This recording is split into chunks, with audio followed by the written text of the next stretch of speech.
Um, I think we just really enforced finish. You know what I mean? We knew we didn't play where we needed to play in order to perform the way we needed to in that game. So our whole mantra, our whole mindset is going 1-0, and we just kept going 1-0. 1-0 means focus on the next play, not the play before. So we just kept going and focusing on that. And then Coach DeBoer preaches to us, keep playing, and the game will come back to you. And we played hard from the jump. We just weren't executing to where we needed to, and we kept playing, and the game finally came back to us.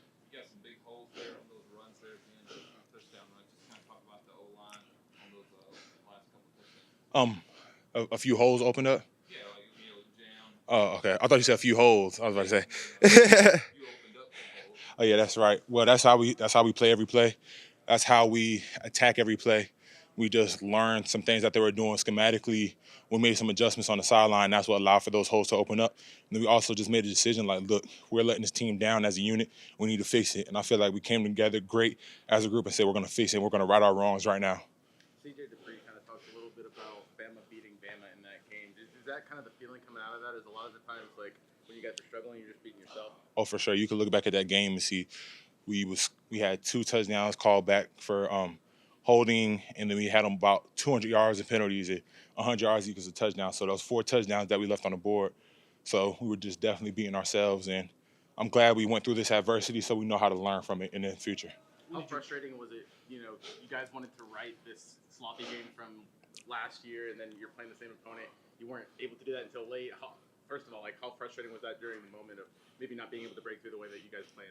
I mean, first of all, it's frustrating to not perform at your best ability no matter who we were playing. We could be playing Georgia or the Dallas Cowboys. We always want to perform to the best of our ability.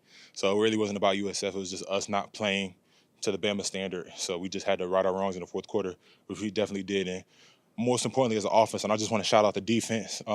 Shout out Tim Keenan. He just got Defensive Lineman of the Week, and they really kept us in that game. So shout out to them. I'm very excited to see how they continue to grow and progress, but big shout out to those guys. Speaking of Tim, you're a lot of times getting matched up against him in practice as a guard. Just how much of a handful is he as a side and athletic? TK, he has his size and his athleticism. And that's something that he doesn't get credit for a lot. Like the way his body moves, his quickness, his agility is very surprising for somebody in his frame.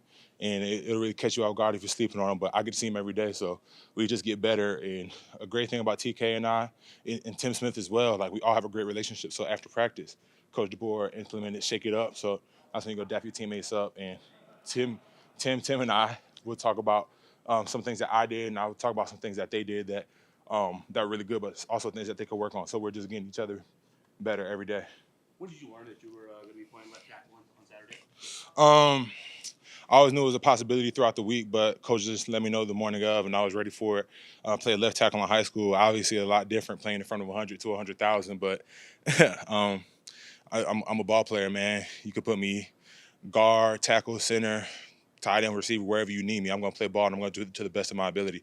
How did the communication on the offensive line change with the shuffling? It just changed with who was talking to who, honestly. Like, the communication was still seamless. USF does a great job of showing a lot of unique pressures and stunts, so we really had to be very vocal of that. And it just changed of who was talking to who. Everybody was still very vocal and communicating really well. Obviously, JT Latham came down to Florida to play his high school football, but have y'all had any conversation about playing in Wisconsin? Oh, yeah, he's trying to get some of his friends back at home some tickets for the game, so I got to see if I can help him out with that. But that's all we spoke about as far as that goes. How are you dealing with the noise up there? I heard some in practice. Well, what's the preparation for the noise level? We're just preparing for it, obviously practicing with crowd noise and just being even more vocal with our teammates, so making sure we're being even louder than we usually are. So that's how we're preparing for it. What's been the tone from the coaches this week in meetings and at practice so far? Elevate. The word of the week is elevate, to play to our standard, elevate to our standard, and not drop to the level of our opponent, no matter who we're playing. What's Coach Cap like after a game when there's all those penalties? What is he like in the room? He's really focused on correcting it. He's not a guy that's gonna repeat like, "Oh my gosh, you're horrible," but he's gonna be like, "Hey, this is why we have to practice harder. This is why we have to do better in practice." That's a great thing about Coach Cap. It's a lot easier to learn from him. You talked a little about Wilkin yesterday. What's your message to him this week, and how's he doing? Flush it and move on. There's nothing he could do about it. There's nothing he could do about Saturday today. What he can work on, what he can't control, is how he performs on this coming Saturday. So that's what I'm telling him to focus on.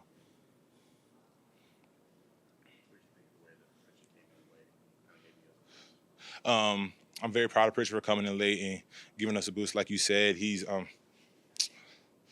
guy that's really grown along fall camp and even at the beginning of the season. Stepped in last week when we needed him when Caden went down. So I'm very proud of him and the way he's been able to respond to some adversity.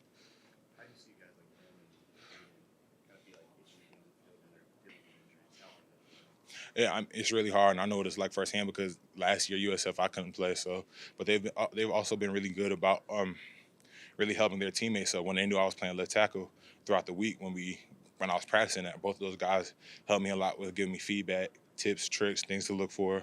So those guys helped me a lot this week. You kind of mentioned it before, but just what did it feel like being out there on that tackle? How different was it? It was pretty different because obviously I'm on an island by myself and things look different, honestly. So like, it's like I look straight. I know I got Parker. I know I got Kaden. I know I got Pritchett. Now it's just I know I got Gino, and then it's just me. I got to look at the wide receivers. It's just a lot of other things that I have to look at. So usually I'll just be in the box. Maybe I'll look at the safety if they're rolling down. But at tackle, getting in my stance, okay, I got to look in the box, and then I got to look at the safety, see if he's rolling down. Now I got to look at the corner too, see if we get in the corner cat. So there's just a lot more to look at. But it's a lot of fun, man. I like playing puzzles, and pass protection is like a puzzle for me. So. What did you learn from the offensive line, as a whole after last week's game? The resilience of the group. We didn't come out and perform the way we needed to by any means, but I'm really proud of the way we finished.